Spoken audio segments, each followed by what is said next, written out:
So, hello again, class. Good day. So, our topic for today, class, is all about joke. Joke. Banat muna pala, class. Okay? So, ang banat natin ngayon, class, is isaw ka ba? So, bakit, class? Isaw ka ba? Bakit? Kasi ikaw ang bebe ko. Okay? So, yun, class, our topic for today is all about Module 4 or entitled Earthquake Load Analysis. So, technically, class, ito na yung gagamit na tayo ng Biblia natin, no? Yung SCP. Yan. Okay, so simulan natin class. So technically class, aware naman tayo kung anong earthquake, no? Technically daw class, pag earthquake as in super sama niyang class, pwede kang itapon ng earthquake from bed that night, yan. So unable to stand upright, to be forced to kneel to the ground, tapos fall down from the stairs. Pwede ka rin class maalis sa swimming pool due to the violent slashing of water. Okay?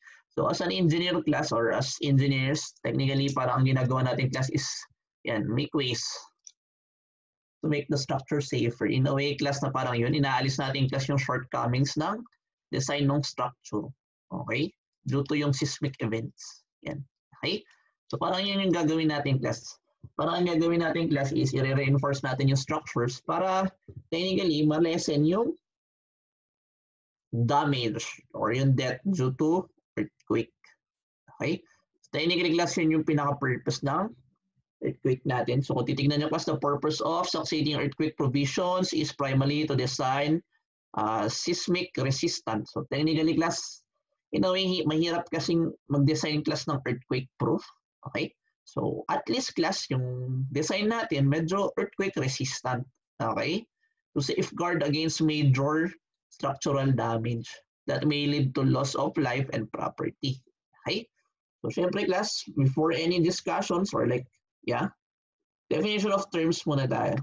Okay? So yung terms natin class, meron tayong tinatawag na base. So ang base natin class, technically yan yung level at to which the structure as a dynamic vibrator is supported. Okay? So parang ito class yung pinaka, kumbaga, kung magdodrawing tayo class, di ba yan yung building natin. Okay? Technically kasi may lupa yan, di ba? So technically ito yung base class kung saan na-support yung hindi magba-vibrate technically. Okay? So kahit class may basement yan kung sakali, ang pinaka-base pa rin natin class is yung ground level. Okay? Kasi class technically yung basement natin supported siya nung ground dito. So parang ang magba-vibrate lang dito class is yung upper portion. Itong upper portion lang. Okay? So ang base natin class is technically yung unsupported or kung saan yung pinaka-support class nung magba-vibrate. So yun yung base. Okay? So base shear class, technically yan lang yung shear natin sa base. So ito class yung lateral force or shear at the base of the structure. So pag design force yung class is parang yan yung summation of forces. Okay? Tapos meron din tayo tinatawag class na design seismic force. So ito class yung minimum total strength ng design base shear. Okay? So so discuss ko na lang class yung medyo So meron tayong tinatawag class na diaphragm. So diaphragm class is parang yan yung horizontal system class nagtra-transmit ng lateral force dun sa vertical resisting elements. Okay? So tandaan nyo class, ang magre-resist ng ating earthquake is yung mga vertical forces. I mean yung vertical structures, no? Kasi more or less class yung mga horizontal structures natin, magsisway lang sila. Ang talagang pipigil class nung, kasi sa ating class, ang earthquake natin, alam naman natin parang horizontal to vertical siya, di ba? Pero ang natin class, more on dun sa horizontal. Parang ito class in a way kasi hindi siya masyadong, may effect sa class, pero hindi masyadong ganun malaki effect. Ito kasi, ito talaga yung major effect. Okay, ng earthquake. Okay? So titingnan nyo class, pag nag-force tayo ng ganyan, ang magre-resist class ng horizontal component ng earthquake is talaga yung mga vertical structures natin. Okay? So itong mga horizontal class in a way, wala silang resistance. Okay, ang gagawin lang talaga nila class is magtra-transmit ng forces papunta doon class sa mga resisting elements. Okay, so dual system class, ito yung combination ng moment resisting frame plus shear wall. So technically kasi class, meron tayong dalawang ways para ma-resist yung earthquake. So una dyan class is yung moment resisting frame. So technically yung simple frames. Okay, tapos shear wall. So shear wall kasi class, di ba yan yung pure na buhos na wall. Technically class, ang pinaka-use ng shear wall, malakas siya class sa lateral force. Kasi solid, reinforced concrete siya class. Hindi siya CHB. Okay? So mas matibay siya class. Matibay siya sa lateral force. Okay? So soft story class, definition of soft story is ito. Yung lateral stiffness daw class ng lateral stiffness is less than the stiffness of the story above. Okay? So technically class, itong dalawa yung soft story tsaka yung weak story, magkapatid sila, magpinsan. Okay? Ang difference lang nila class, pag soft story ang pinag-usapan natin, stiffness. Okay? Pag weak story naman class is yung strength. Okay? Tapos class, may difference sila sa percentage. So pag soft story 70%, pag weak story 80%. Nung nasa taas. Kumbaga isipin nyo lang class, ayaw ng build ng ating building code or yung structural code natin na parang Johnny Bravo. Dami yung Johnny Bravo class. So si Johnny Bravo class, di ba ganito yung katawan niya class? Muscle siya dyan. Okay? So yan yung biceps niya class. Ito yung kamay niya. Tapos yung paa niya class, ganyan lang. Chicken feet. Okay? So ganun yung ayaw ni Quant class. Kumbaga ang gusto ni structural code, dapat yung paa mo, muscle din. Parang ganun. Okay? Ayaw niya class ng chicken feet. Okay? So, ganun kasi ang soft story class tapos yung weak story. Kumbaga class, kung yung yung lower story class, mas mahina kaysa dun sa nasa taas. Pangit yun class. Mangigiba, kumbaga. Okay?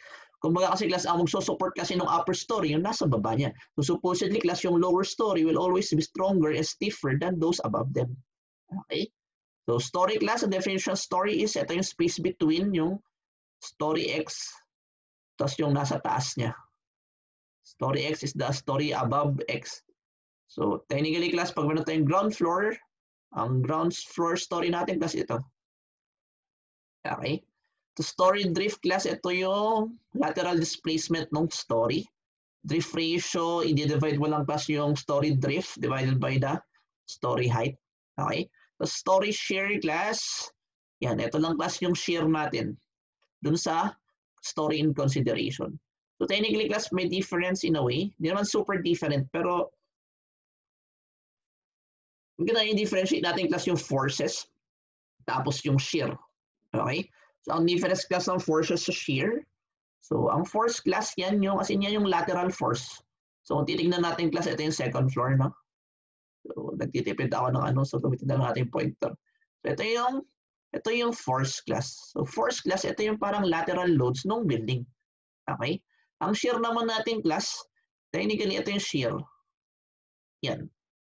So parang ihatiin natin siya class sa section A. Okay? So ang shear ng second floor natin class, ito. Yan. Ito yung shear. So ang shear natin class is more or less, parang i-cut mo. Dadaan ka class ng section above yung story in consideration. So kung ano yung nandun class, yun yung shear niya. Ito naman class yung force, yan yung lateral load dun sa story in consideration.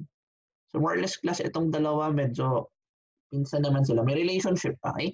Pero ganun yung difference sila class. So ang force natin, yan yung loading ng building. Ang shear natin class, ito yung parang, yan, yung parang discussion natin class sa module 3. Di ba may shear tayo dun.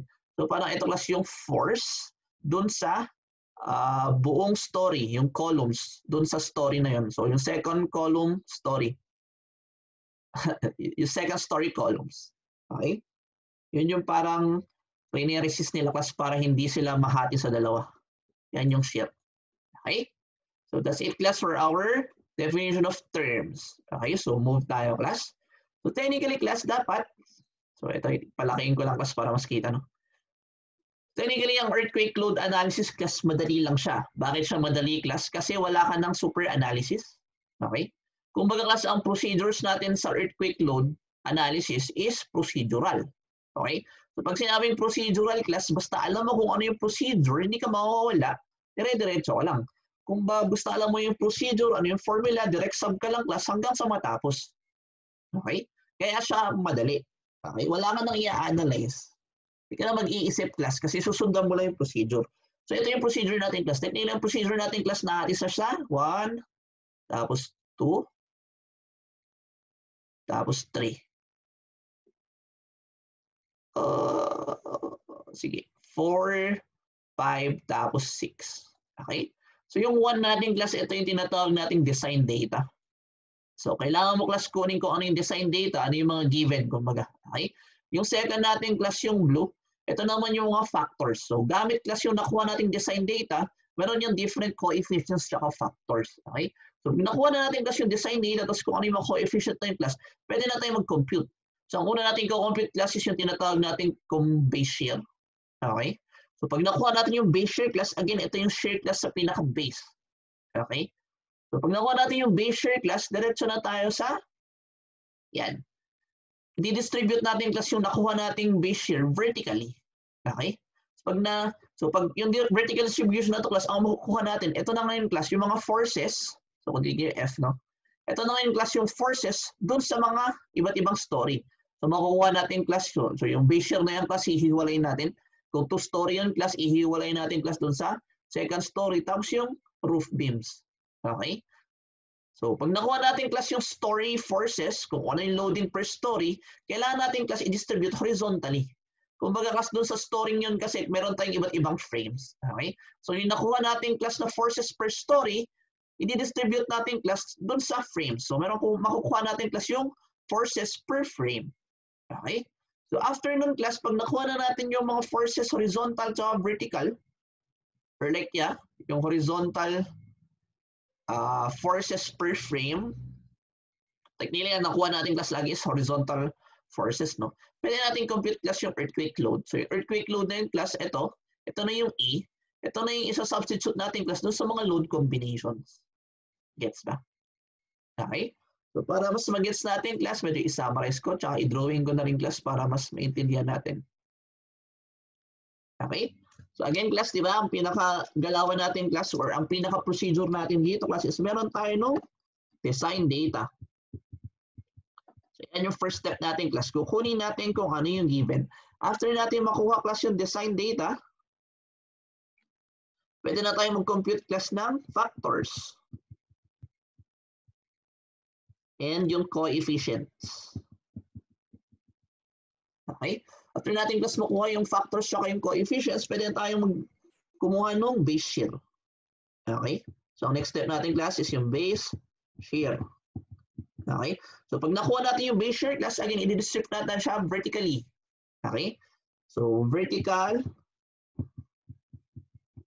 distribution. Okay? So pag yung vertical distribution natin tayo class, nakuha na natin yung forces per floor. Okay? Tapos yung forces per floor na yun class, i-distribute natin horizontally. So meron na tayong horizontal distribution. Okay? So after natin makuha yan class, pwede natin i-solve yung earthquake loads. Gets ba? Parang ganyan yung procedure natin class. So design data, ano yung factors, ano yung base share. Yung base share na nakuha natin class, i-distribute natin vertically para makuha natin kung ano yung floor level forces. Pag nakuha natin yung floor level forces class, horizontal distribution natin class para makuha natin yung forces per frame. After nun class, saka lang natin makuha yung earthquake loads. Okay? Pero ito class, more or less, sa mga examples natin, hindi ko ginawa. Pero ganun yung galawang class. Papakita ko na lang mamaya kung ano yung formula niya. Okay? So para mas mag-gets natin class again, technically, parang dito magsa-start class yung ating computation. Kasi itong dalawang to class, parang panay given yung class. Okay? So ito yung given sa problem class. Ito yung hanapin mo sa, so ito class kukunin mo siya sa problem. Ito class kukunin natin sa NSCP. Okay? Pero yan class yung dalawang yan, more or less, yan yung given. Okay? So pag nakuha natin yung class, ganito yung mangyayari. So technically, kung titignan nyo class, so simplihan ko lang yung building natin, no?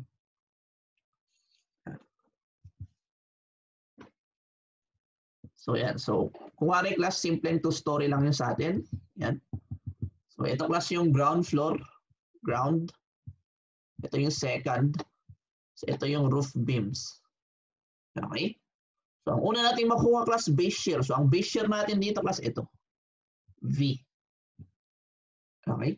Kumbaga class, yan yung shear nung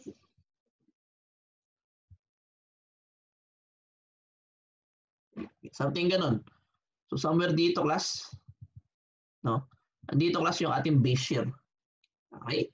So yung nakuha natin base shear na yan class, again, gagamitin natin yan para ma-transfer or makuha yung So, ang next natin dito, class. Yan.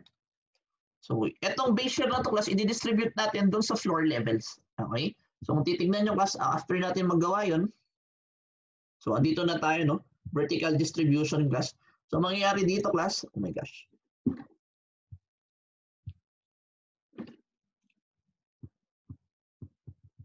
So, yan. So, mangyayari, class, yung base share na yan, magiging dalawa na siya. I mean, kung ilang floors man yun. So, meron na tayo, class, F2. So, meron na tayo ng F sa roof. Okay? So, ganun rin, class. Ito yung ground floor, ito yung second floor, ito yung roof. Yan. Okay? Gets ba? So, bakit, class? So, tatanungin nyo, sir, bakit wala tayong force dun sa first floor? So, ito, class, more or less, ito kasi, sabihin na natin 0 siya. Bakit? Kasi, class, parang walang effect ang earthquake dun sa pinaka-base natin. Sipin nyo lang ganun, class. Bakit? Kasi ang technical explanation yung class, di ba, pag di ba, pag yan pag naapektuhan siya ng one class ng earthquake, siya ay magde-deflect. So kung titignan nyo class yung floor, yung first floor class walang deflection yan. Yung second floor class meron siya. So ito yung deflection niya. Yung third floor class, ito yung deflection niya. So kung titignan nyo class ito, wala siyang deflection. Okay? So parang yan yung pinaka-explanation ko class kung bakit naging 0 yun. Kasi more or less class, ang effect ng earthquake class dito, since siya is supported by the ground, no? Hindi siya magde-deflect, so walang effect si earthquake doon. Okay? So more or less class, dapat wala ring force dyan. Kung pag sabihin natin gano'n. Gets ba class? Okay? So kung titignan natin class again ang ground floor, supposedly class, i-assume natin lagi, walang earthquake force doon. Or like ang earthquake force natin doon class is equal to 0. Bakit again class? Kasi nga, parang hindi gagalaw yung floor na yun class. Kasi yung floor na yun class, supportado ng ground. Hindi siya magde-deflect class or hindi siya mag-move sideways class compared doon sa mga nasa taas. Kasi class, nakadikit siya doon sa ground. Gets ba? Okay? So, after natin class makuha yung mga floor na yan, floor forces na yan, lateral force, pwede natin distribute per kung yan. So, kung titignan nyo class, ito, parang ito kasi yung front view. So, pag kinuha natin yung 3D niyang class, something ganito.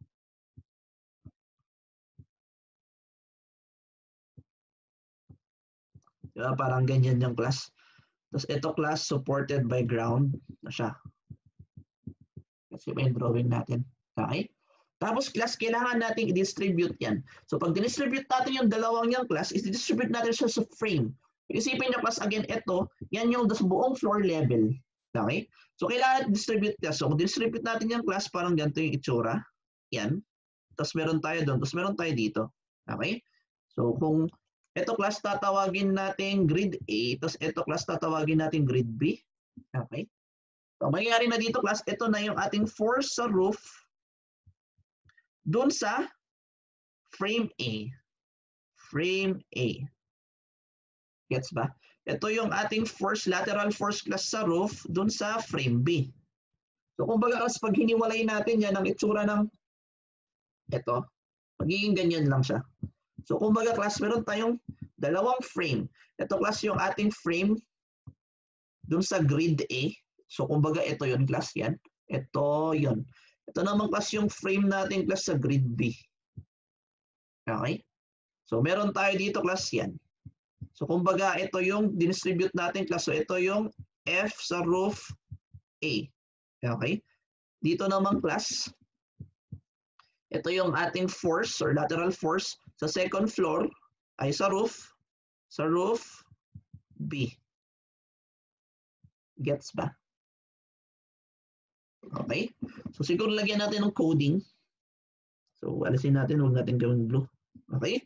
So ito naman class na F2 na yun, i-distribute natin doon sa frame. So kaya meron lang tayong dalawang frame class. So ito na, ito naman class yung force sa second floor doon sa A. Okay? So ito naman class, ito yung force sa second floor doon sa frame B. Gets ba natin? So parang ganun class. So after nun class, saka lang natin masosolve to. So ito may formula siya class. Yan yung nakikita yung E or EM. So ito class yung isa-substitute natin doon sa load combinations natin. Okay? So, ganun class yung pinaka-procedure natin, no? So, kung ano yung given ni problem, tapos yung given sa LSTP. Tapos simulan natin sa base share. So, nakuha natin yung una class, again, itong base share. Ito. Okay? Tapos pag nakuha natin yung base share class, i-distribute natin vertically. So, para i-distribute natin class, para makuha natin kung ano yung force or lateral forces per story. Okay? So, pag nakuha natin yung lateral force per story class, i-distribute natin horizontally para makuha natin class kung ano yung specific forces per frame. So, ito na class yung F2A. Tapos yun nandito class, ito na yung F2B. Gets ba?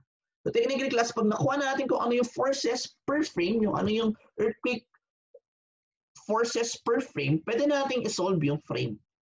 Okay? So, parang ganun yung galawang class. Ma-analyze mo lang yung frame class pag nakuha mo na kung ano yung mga lateral forces or yung earthquake forces doon sa frame na yun. Gets ba? Okay? So, ituloy lang natin class para dire-diretso tayo. So, move on tayo class. So, ayan. So, technically, ito na yung start class nung dito. Sa bandang, ay hindi. Ay, hindi. Dito pa pala yung class. Andyan. Okay? So, ibibigay niya kasi yung data. So, meron tayong nature of occupancy class. Pag sinabing nature of occupancy class, ano yung pinaka-use ng building? Okay? So, ano yung use ng building class? Bahay ba siya? Eskwelahan ba siya? Planta ba siya? Parang ganun. Mahalaga kasi class kung malaman natin kung ano yung pinaka-use ng building. Okay? Kasi class, mag-a-adjust na dyan kung ano yung pinaka-gagawin natin. Okay? So, ang pinaka-gusto ng earthquake class in terms of category. So, meron tayong 5 category class. Meron tayong category 1, category 2, tapos category 3, 4 hanggang 5. Okay? So, ang pinaka-ano dito class, una, yan yung pinakamabigat. So, yung 1 to 5 class, para more, pag i-rank natin kung ano yung mas importante, mauuna class yung una. So, kumbaga mas mabigat to. Okay? So, titignan natin class category 1 natin class, ito yung essential facilities natin. So, titignan nyo class kaya sa naging essential class kasi ito yung magagamitin na sa emergency. Technically class yung mga emergency na yan. Okay? Tapos class kung ano yung mga ginagamit na sa communication. So, ang aviation tower class kasama yan sa communication. Kumbaga yan class yung nagsasabi kung pwede na mag-landing yung airplane. Okay? Tapos yan class, yung mga nag-generate ng power natin. Siyempre, mahalaga yan. Okay? Tapos siyempre class yung mga fire suppression materials. So, mga fire protection natin class kung yung mga building na naghahawak nun. Okay? So, public schools, so essential rin siya. Hospital class siya, evacuation center. Okay? So, technically class yan yung category 1 natin class, ano yung mga essential facilities. So, kung titignan nyo class more or less kung ano yung mga emergency, mga hospital. Tapos, nasama lang class yung public school. Ito yung medyo nawawala. Okay? Emergency Evacuation Center. Okay? So, yung category 2 naman natin class. So, category 2, ito yung hazardous facilities. So, from the name itself class, ito yung mga structures na nag-hold class or nagsusupport ng mga toxic, explosive, tsaka yung mga chemicals and substances. Okay?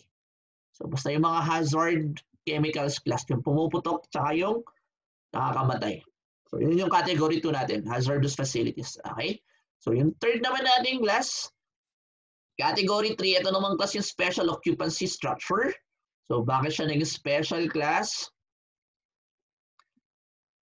Parang sinabi lang special, naman siya masyadong special. Para lang class ma-differentiate siya sa standard. Okay? So, tinawag siyang special parang hindi siya standard. Okay? So, ano yung mga special occupancy structures natin class? So, dito class yung mga single story schools. Okay? So, yung public school class, pag 2 and more yan class, doon siya sa category 1. Pero pag single story lang siya class na school, special occupancy structure siya. Okay? So, titignan nyo kasi ang mga nandito kasi is yung mga educational building, schools more or less. Okay? Pero yung limited class capacity siya.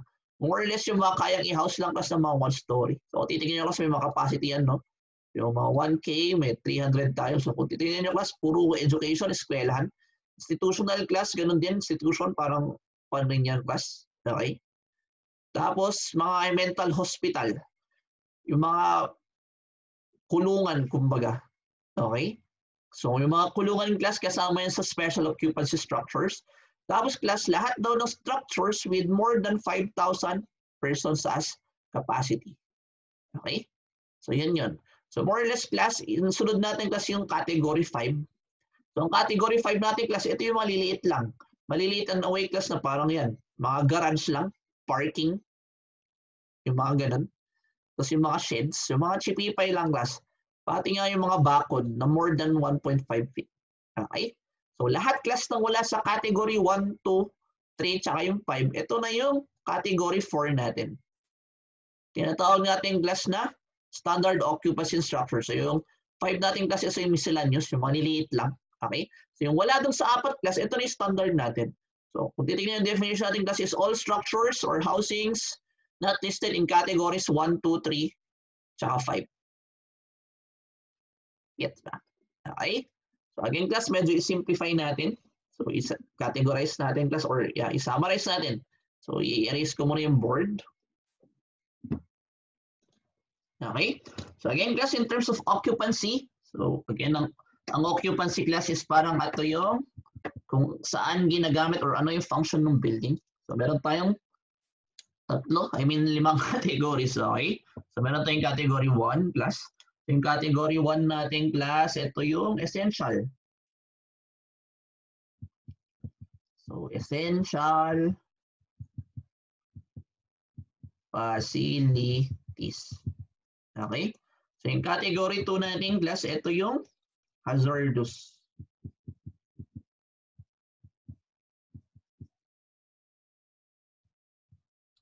Hazardous facilities.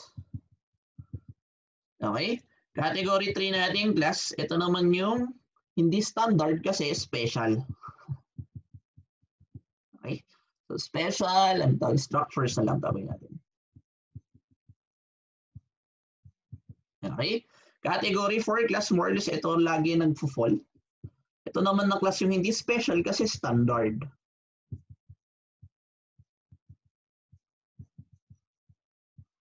Okay? Tapos yung 5th naman class, ito na yung mga chip. Okay? Ito kasi yung mga miscellaneous. So miss na lang class para hindi magkamali sa spelling. Miscellaneous structures. Yan. Okay? Technically class, sa mga definition yan, automatic ang pinaka-obvious i-define yung class is yung 4. So ito class yung mga structures. Structures na wala class sa 1, 2, 3, tsaka 5. Not in categories 1, 2, 3, tapos 5. Okay? So ito class, ito yung mga maliliit class. So mga example nito class is mga garage. Yan. Tapos carport. Parehas lang rin kasi yun eh. So sheds na lang, yung sheds. Tapos class yung fences. Fences more than 1.5 meters high. Okay? Tapos yung mga essential facilities natin class, ito na yung mga emergency. Emergency. Kaya sa essential class kasi emergency siya. Okay? Treatment areas. So andito na class yung hospital, yung mga evacuation center, kasama na rin dyan. Areas. Okay? Kasama rin dito class yung public school. Yan. So ano pa yung kasama class? So yung mga communication. So mahalaga rin yung class, no? Kasi kung wala yung communication class, more or less, pinaka-example niya class yung aviation tower nga. Hindi makakalan class yung communication structures, centers. Okay? So ang hazardous naman natin class, ito yung mga nagha-house. Housing, so hazardous class, yung toxic, explosives, tapos yung mga chemicals. Okay? So yung special class, more or less, yun yung hindi standard. So ito yung pinaka-definition natin class. So kung titignan nyo class, more or less, ito na yung mga institutional. Institutional buildings. Dami kong yun doon buildings. Okay? So more or less class, ito yung schools. Yeah. Yung mga one-story school. So one-story schools. Okay? So kasama rin dito class yung mga prison.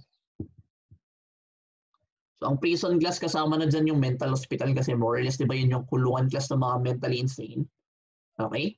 So, ang pinakamalaga dito class is all buildings. Yeah. So, buildings with 5,000 or more persons. Yan. Okay? So, kung titignan nyo class, ang magandang i-relate dito class is ito. No? So, kung titignan nyo class itong dalawa, so pwede rin sabihin class, basta yung building mo less than 5,000, standard na siya. So, okay? So, so parang yun na yung pinaka-definition class ng standard structures. Yung buildings natin class na less than 5,000 persons yung capacity, tapos wala siya 3, 2, tsaka sa 1, tsaka sa 5, standard na siya. So, matik class yung mga bahay, andyan, nandito siya, no? Yung mga mall, yung mga mall class na less than 5,000 yung kaya niyang standard structure siya. So parang ang hindi kasi pinaka-specific dito class is ito, no? So basta yung building mo class wala din sa 4 tapos less than 5,000 siya. Kasi class pag wala dun sa 4 pero more than 5,000 siya class, andito na siya sa special. Gets ba? Okay? Ituloy natin class. Tuloy-tuloy lang tayo, no, para matapos. So, dito na class magsa-start. So, meron tayong tinatawag class na occupancy category. Okay? So, dito na yung magsa-start yung parang second natin, yung mga factors. Factors tsaka coefficients. Okay? So, kung titignan nyo class, meron tayong unang table class. Dapat, meron tayong tinatawag class na importance factors. Okay? So, ang gagamitin natin important factors class is yung una. Ito yung kukunin natin class yung I. Kasi kung titignan yung formulas natin class, puro I, hindi siya yung IP. Okay? So, ang gagamitin natin class, ang focus natin is yung first column. Okay?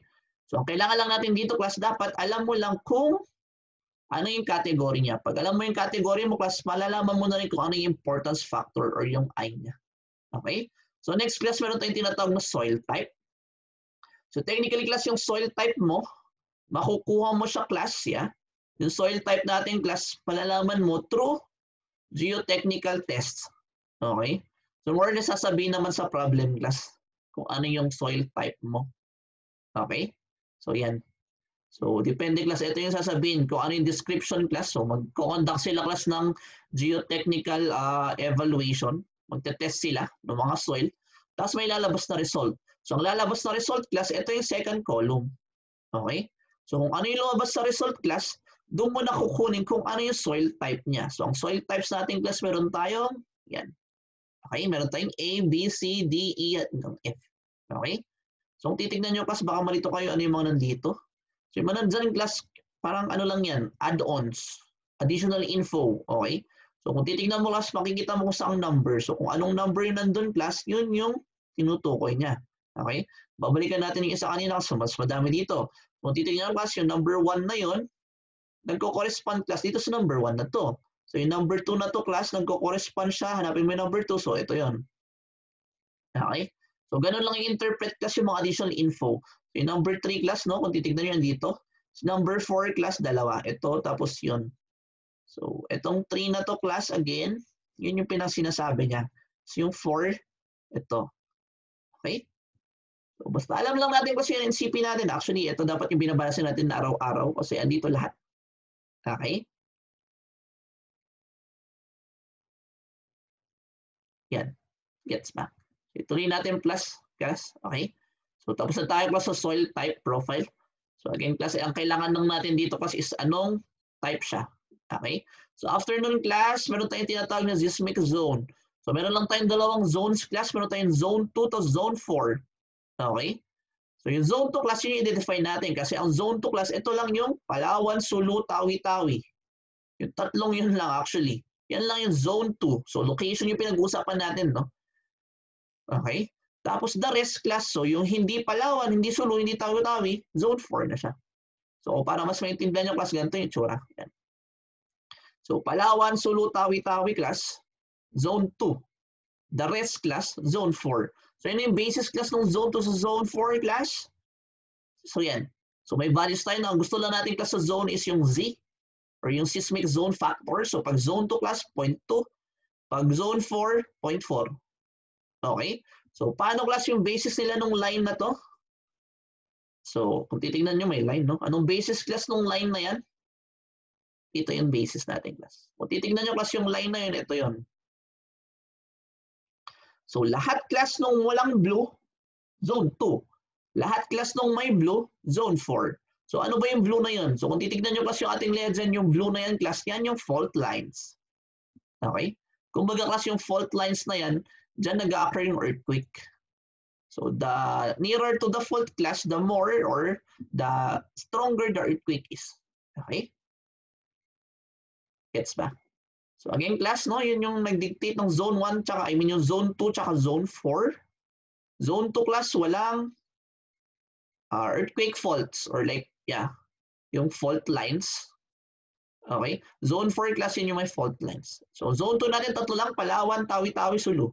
Okay? So yan. So next class, pag seismic source type.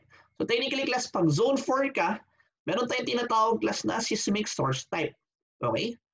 So dito naman class, i-define lang natin kung ano yung anong type ng source mo. Kumbaga gaano ka kalayo in a way. Kasi class kung gaano ka kalayo class dun sa source or yung fault line, ganun din kalakas again yung earthquake natin. Okay? So tatlo na yung variation natin class, meron tayong A, B, tapos C. So yung A class, ito yung malakas. Yung B class, ito yung parang mahina lang. Okay? Middle. High, mid, saka low. Low class in terms of yung rate ng activity ng seismic. Gaano kadalas class magkaka-earthquake. Okay? Tapos class, syempre, ano yung magnitude? So, gaano rin kalakas yung earthquake? So, technically, class, directly proportional yun, no? Mas malapit ka sa floor fault line, class, mas malakas yung earthquake. Kasi, class, kung, syempre, kung ano yung source, doon malakas, tapos parang magdi-dissipate sa class. Okay? Para siyang wave. Sipin nyo lang yung dagat, class, pag naglagay ka ng, nag-drop ka ng something doon sa dagat, di ba? Parang yung ripples niya, class. Syempre, malakas na class yung ripples doon sa source. So, habang lumalayo ko sa source class, hihina na yung ripple. So, ganoon rin ang earthquake natin. Okay? So, seismic source A class, again, ito yung more or less malapit. Or like yung, sila class yung source. Ang pinag-usapan pala natin dito class is yung source, no? Okay? So, ito class yung mga sources or yung fault lines class na malakas. Or like mas high yung rate ng activity nila. Okay? Yung C class, ito yung mga fault lines class na low activity rate. Tapos B class, yun yung wala sa A, wala sa C. So, ito yung mga mid lang, gitna. Gets ba? Okay? Yeah. So, kung titingnan nyo class, gagamitin lang natin yung mapa. Paano malalaman class kung anong type siya? Sabihin na lang sa problem class para mas madali. Okay? Pero technically class again, more or less, titignan mo lang dun sa faults. Okay? Technically, nasa fault yan. Okay? Depende kasi kung anong fault yun. Kung high activity ba siya, mid ba siya, or low. So kung saan ka mas malapit class, syempre yun yung mag-govern. Okay? Gets ba? Okay? So kung isa-summarize natin class, again, parang ganun lang, no? Yung sources natin class is, yan. So ito yung high. So high activity rate, no? Ito is low. Ito naman class yung gitna lang, so mid. So parang ganun. Gets ba class? Okay, so tuloy lang natin class. So next, meron tayong tinatawag na selection ng procedures. Sige, summarize na nga natin yung class. So, erase ko muna ito class.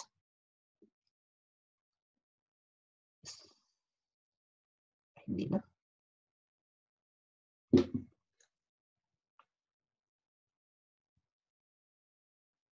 Yeah, mamaya na lang pala class. Okay na yun. Gets naman natin, no? So high, medium, low lang. Kahit di ko na isulat. Okay? So pinag-usapan natin ito class is yung fault lines. Okay? This next class, ito. So meron tayong iba't ibang procedures class or ways ng solving. So yung nakita nyo kanina class, di ba?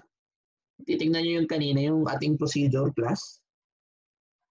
So meron kasi tayong different procedures class kung paano natin isosolve class yung mga forces. Di ba? Ang endgame lang natin itong class is makuha natin kung ano yung forces per floor ng frame. Okay?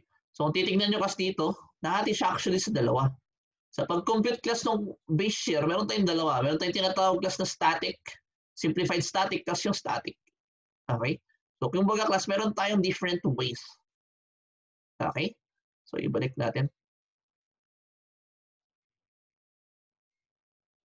Kung baga paano mag-solve. Okay?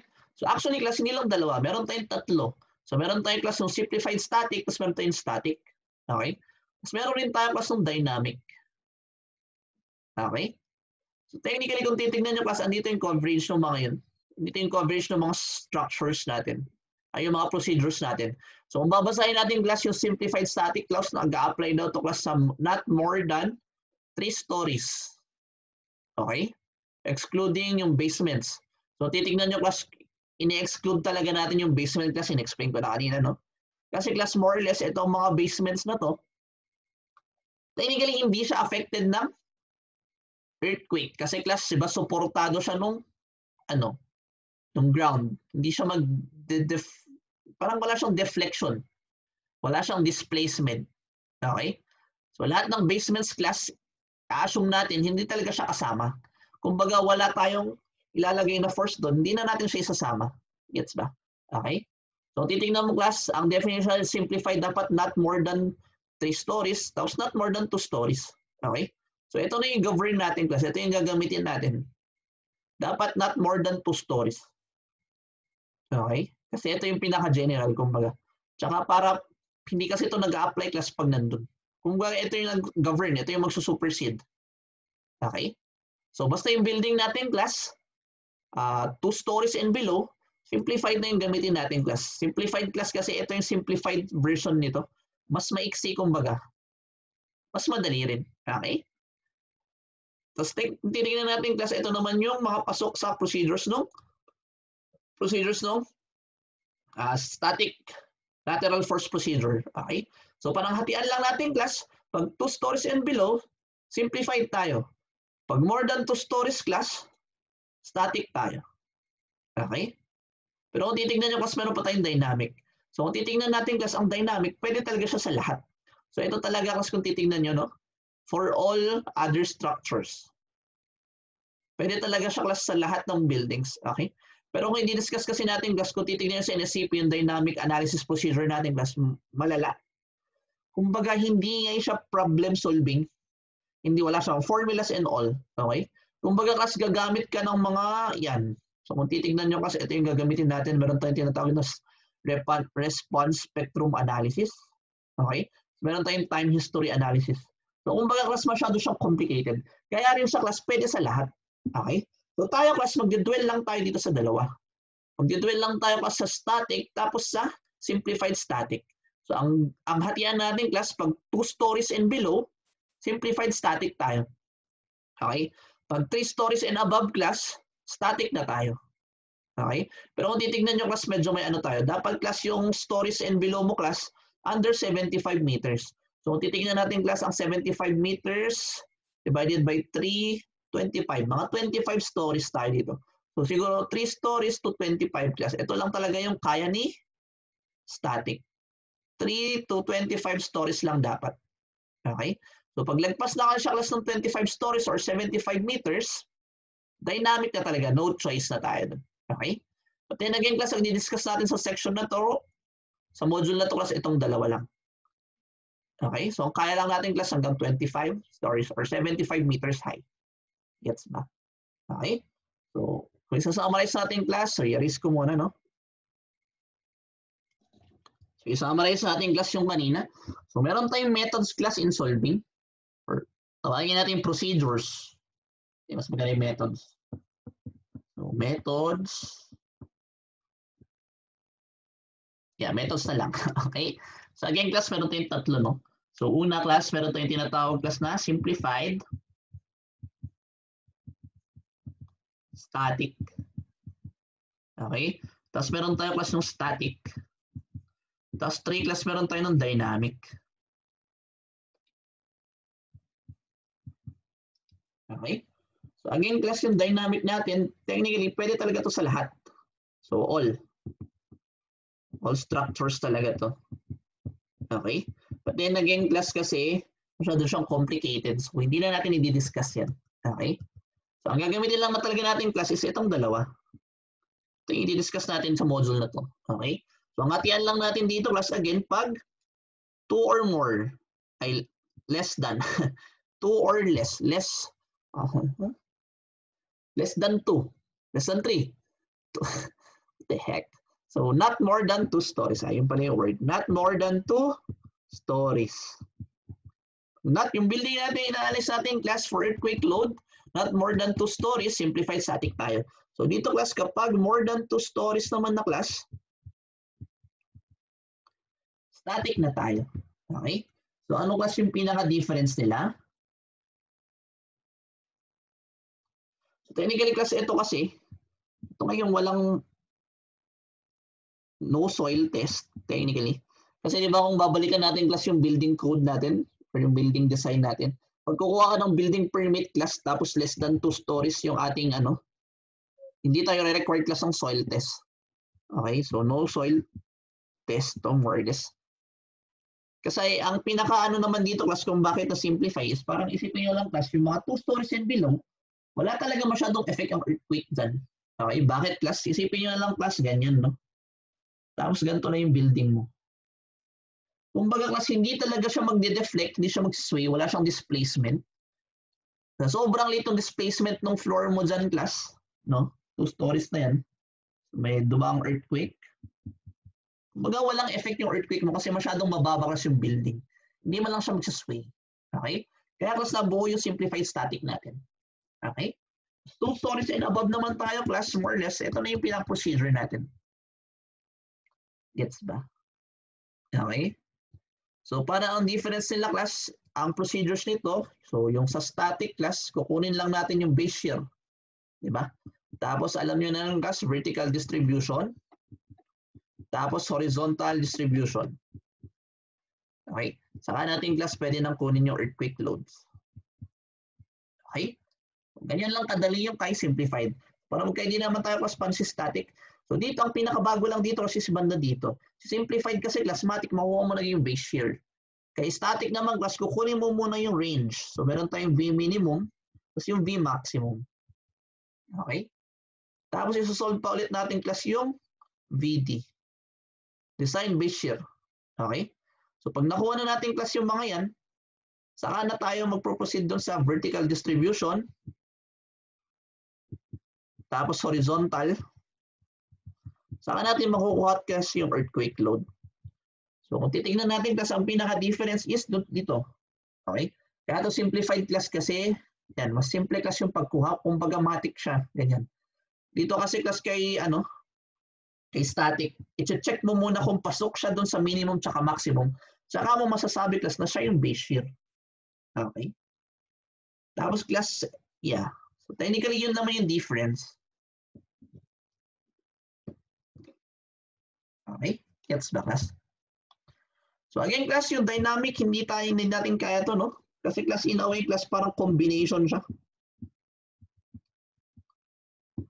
of various analysis.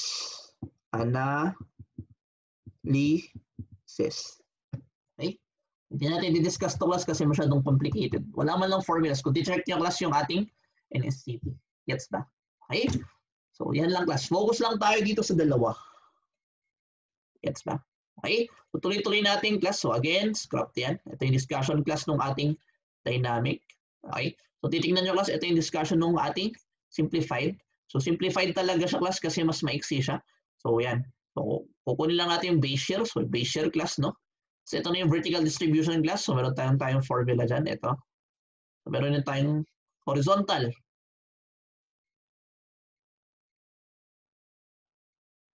Yeah. Okay, so after natin class yan, meron tayong horizontal distribution. Tapos yung earthquake loads. Yung earthquake loads natin class mamaya. Okay? Kumbaga ito kasi magsa-stop lang tayo sa horizontal distribution class. Kasi yung horizontal distribution class, di ba meron na tayong forces per frame. Pwede natin i-analyze yung frame.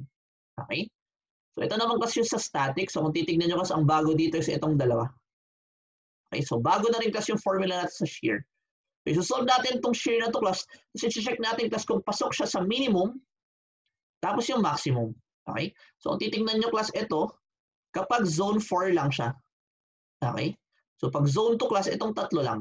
Pag zone 4 lang class, meron lang tayong dadagdag na isa pang minimum. So, ano yung mag-govern dito class? Sa tingin nyo? So, para hindi kayo mag-memorize class, i-analyze nyo na lang. Ang mag-govern dyan class kung ano yung mas malaki. Okay? Bakit class? Kasi parang ganito explanation nun eh. Okay, so di ba? So, correct class, 2 tayo. I mean, zone 4. So, meron tayong mag-compute class na dalawang V minimum. Okay? So, yung V minimum class na nakuha natin, 1 plus 2. Saan dyan class yung pinaka-V minimum natin? So, ano yung V minimum natin? Kumbaga, ano yung mag-govern class? So, para hindi mawala sa inyo class, ang gagawin natin, i-analyze mo. Ano bang meaning niyan? So, di ba ang meaning nito class, pag less than, okay? So, pag 0.5 to class, mag-fail. Kasi minimum natin dapat is 1, di ba? Dito naman class, pag 1 to, mag-fail na. Kasi ang minimum natin class is 2. So, ano dito class yung igagalang natin? So, more or less class, mag-govern dito is ito. Bakit class? Para safe ka dun sa dalawa. Kumbaga, ang gusto natin mangyari class, para safe yung dalawang minimum natin. Okay? Kasi class, pag dito, di ba? Pag 1.1 dito class, pasado siya. Kasi di ba ang minimum is 1. Pero kung titignan mo dito class, bagsak siya. Okay? So para sure ka class na safe lahat, pasado lahat, ito na yung kunin nating minimum. Kasi kung titignan mo kasi yung mga 2.1 and above, pasok na rin siya dito. Okay? But then again class, pag ito yung ginamit nating minimum, pag nakuha tayo ng 1.1, wala na, sira na yung building mo. Okay? So dapat class, ang kunin natin is yung mas mataas. Kasi class, yun yung mas safe. Gets ba? I-analyze yun na lang class. Dapat ang goal natin dyan class, pasok yung dalawa. Okay? So, ang i-govern natin class, dapat yung mas mataas. Gets ba? So, ito class yung ating mga notation. Ano yung mga meaning ng mga nandyan. So, andito na rin lahat class, no? Anong table mo kukunin, tapos saang page mo kukunin. Okay? So, ito class yung sa NSCP 2015 tayo. Gets ba? Dito yung guide nyo. Tingnan nyo na lang dun sa mga notations natin yan. Titignan nyo kasi anong table tayo, tapos anong page dun sa NSCP. Okay? So tuloy-tuloy tayo class. So ito yung sunod, more or less simplified sa dalawa to. Okay? So meron tayong formula sa T class. Okay? So yung T na yan class, more or less, para makuha natin yung FT. Ito. Okay? So yung FT kasi yung class may T tayo dito. So titignan nyo yung T na yun class, ito yun, yung period. Okay? Kung titignan nyo sa NSCP class, dalawa yung method natin dito. Ang gagamitin nating method class para madali is yung method 1. Yan. Madali lang kasi siya class. Kailangan mo lang kunin class kung ano yung ating frame. Steel ba siya, reinforced ba siya, or others. Okay, yung others sa ating class, more or less pagkahoy. Ganun, siguro glass, ganun. Okay, so ito. So, yeah.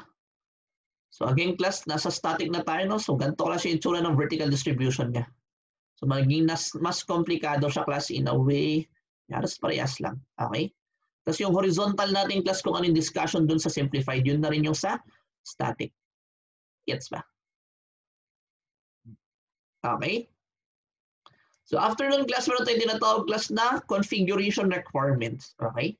So ang galawan lang dito class, meron tayong tinatawag na regular structures, tapos meron tayong irregular. So yung regular class, ito yung walang significant discontinuities. So kumbaga normal lang. Okay? Yung irregular class, ito na yung may discontinuities. Or pag sinabi discontinuities, sabihin natin yung defect class. Defect in a way class na parang na-cut yung flow ng force, or like meron tayong special na dapat gagawin. Parang mas naging complicated siya. Okay? So yung irregular class, nahati naman to sa dalawa. Meron tayong horizontally irregular, ito, vertical irregularity. Okay? Tapos meron tayong horizontal, or kung ano yung nasa plano. Okay? So unahin natin class yung vertical structure irregularities. So meron tayong 5. So tingnan nyo na lang class, basahin nyo na lang kung ano yung ating formal definitions dito, no? So andyan naman, no? Okay? So yung next kasi class may pictures, so para mas magets natin. Para hindi ko na rin masyadong explain yan. Okay? So stiffness irregularity class, more or less, Bawal nga yung ganito. Bawal yung Johnny Bravo natin, class, no? Yung ang ganda-ganda ng katawan mo sa taas pero yung paa mo, class, ang payat-payat. Okay, mali yun, class. Bakit? Kasi nga, more or less, class, ito na yung sinatawag ng soft story, no? Bawal, class, na mas mahina yung baba dun sa upper stories. Kasi, class, ito, siya magsusupport nun. So, walang sense, class, na mas mahina yung magsusupport dun sa binubuhat. Okay, so yan yung unang vertical regularity, class, stiffness or yung soft story. Okay, same dito, class. So number 2, medyo parehas lang sila. Parang ayaw natin, class, na yung mabigat nasa taas. Okay, so titignan nyo, class, sa mungals natin, yung gyms natin, class, dapat nasa baba. Kasi, class, ito, mas talagang siya na yung magbubuhat. Okay, ayaw rin natin, class, na mas mabigat yung binubuhat ng taas kaysa dun sa nasa baba. Okay, so as much as possible, class, lahat ng heavy equipment natin, class, nasa ground floor. Okay? Kumbaga logic rin siya. Okay? So bawal rin, class, yung ganito, vertical geometric irregularity. So again, class, ang gusto natin, kumbaga maging irregular siya, class, pag hindi siya tuloy-tuloy.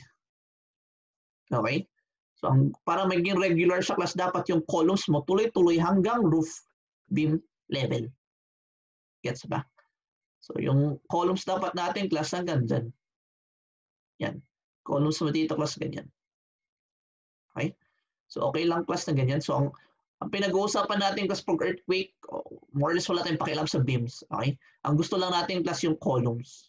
Okay? So kahit walang beams dyan, class, basta may column doon, regular na siya. So same dito, class, more or less parang parehas siya dito. Okay? Ayaw natin, class, na mas mahina yung nandito kaysa yung nasa taas. Kasi again, class, ito yung magsusuporta dyan. So logically, dapat mas malakas siya kaysa dun sa mga nasa taas. Okay? So meron din tayong tinatawag, class, na weak story irregularity. Okay? So weak story, class, same concept. Dapat mas malakas, class, yung dito sa baba kaysa dito sa taas.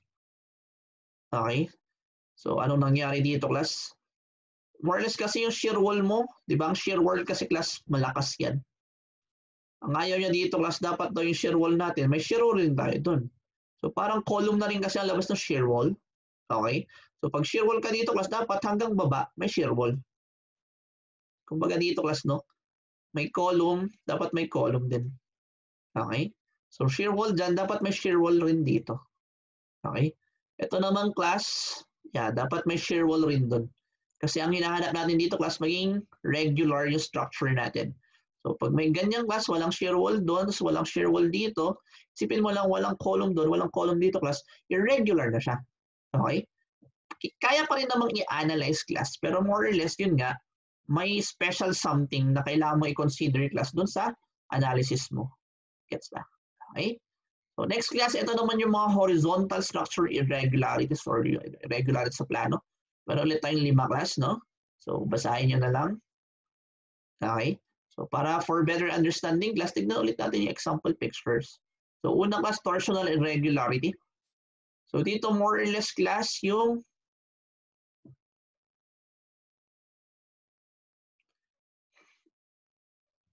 kumbaga hindi parehas, class, yung first floor sa second floor mo.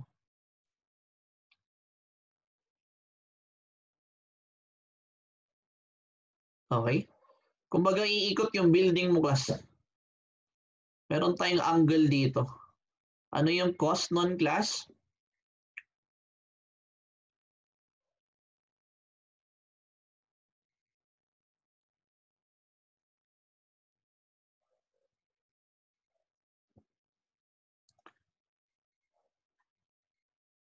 Iikot siya. Okay? So kumbaga, kasi yung displacement mo, umikot pa ganun.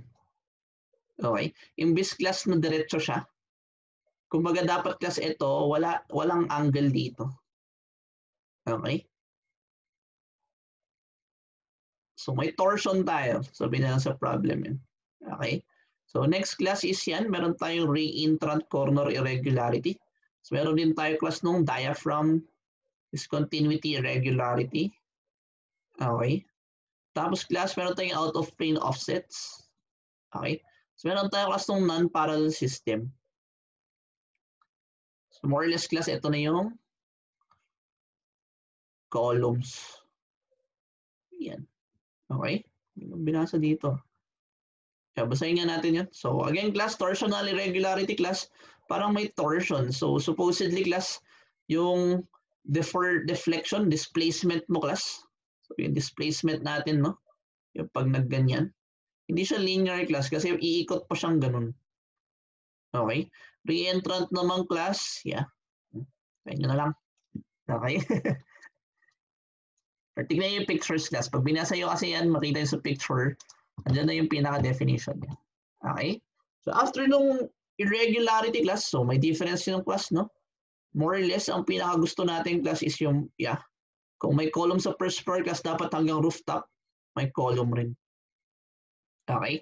So after ng class, ito na yung tinasabi kong earthquake loads. So ito yung parang pinaka-last step dapat natin, pero sa examples natin kasi di ko na pinakita.